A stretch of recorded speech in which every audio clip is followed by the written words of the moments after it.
Exercice sur les suites numériques de niveau baccalauréat, pour le nouveau baccalauréat. Nous avons une suite telle que un plus 1 est égal à 3 fois un divisé par 1 plus 2 un.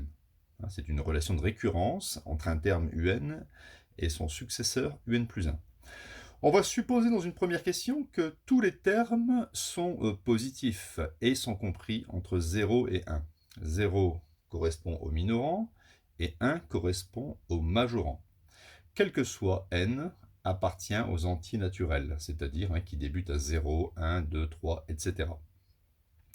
Et on nous demande d'étudier le sens de variation de la suite. Est-ce que la suite est croissante? Est-ce que la suite est décroissante? Est-ce que la suite est constante? Bon, le sens de variation. Alors quand on a une suite comme ça, on va essayer de calculer un plus 1 moins un. Voilà, on fait la différence. On sait que si un plus 1 moins un est strictement supérieur à 0, la suite est croissante. Si c'est strictement inférieur à 0, la suite est décroissante. Et si c'est égal à 0, la suite est constante. C'est pour ça qu'on étudie le signe de la différence de deux termes. Alors on y va. Un plus 1, il est écrit dans l'énoncé, c'est 3 un sur 1 plus 2 un, et je vais retrancher un. Alors on peut se dire, bon sang, comment je vais réussir à étudier le signe de cette structure? Je vais ici mettre au même dénominateur. Je vais multiplier par 1 plus 2 un au numérateur et au dénominateur. Je vais donc pouvoir écrire un seul dénominateur, 1 plus 2 un, un dénominateur commun, et au-dessus je vais développer. J'obtiens 3 un, moins un fois 1, ça fait moins 1 un, et moins un fois 2 un, ça fait moins 2 un carré.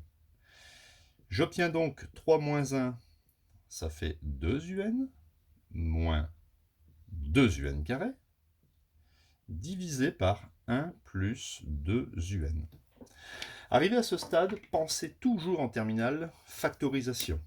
Donc je vais factoriser par 2 un ici au numérateur. J'obtiens 2 un, facteur pour retrouver 2 un, facteur de 1, et pour retrouver moins 2 un carré, moins un.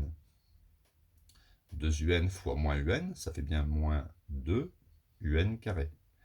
Le tout divisé par 1 plus 2 un. Et regardez, j'ai généré ici 3 facteurs. Moi, j'aime bien raisonner à partir des facteurs. Vous savez que dans l'énoncé, vous savez que un, il est compris entre 0 et 1. Donc, il est évident que 2 fois un, c'est, je vais le marquer ici, strictement positif. Je vais effacer ça. Voilà. Tranquillou bilou. Donc ici, 2 un, strictement positif. Le dénominateur 1 plus 2 un, c'est totalement évident. Si un vaut par exemple 0,6, 1 plus 2 fois 0,6, c'est strictement positif. Ça, c'est strictement positif, ça, c'est strictement positif. Et 1 moins un, eh bien regardez, je vais faire une petite astuce. Si vous avez un qui est plus petit que 1, vous allez ici faire passer un de l'autre côté, ça fait 0 sera plus petit que 1 moins un. Autrement dit, 1 moins un sera plus grand que 0. Donc 1 moins un est aussi strictement positif. Un petit peu logique. Si vous prenez un égale 0,7, 1 moins 0,7, ça fait 0,3, c'est strictement positif. Autrement dit, tous les termes sont positifs, donc la totalité, ça sera une quantité strictement positive. 1 plus multiplié par 1 plus divisé par 1 plus, ça fait 1 plus. Je peux donc affirmer que un plus 1 moins un, c'est strictement positif pour tout n, et ceci, ça signifie que la suite hein. Ma suite est croissante.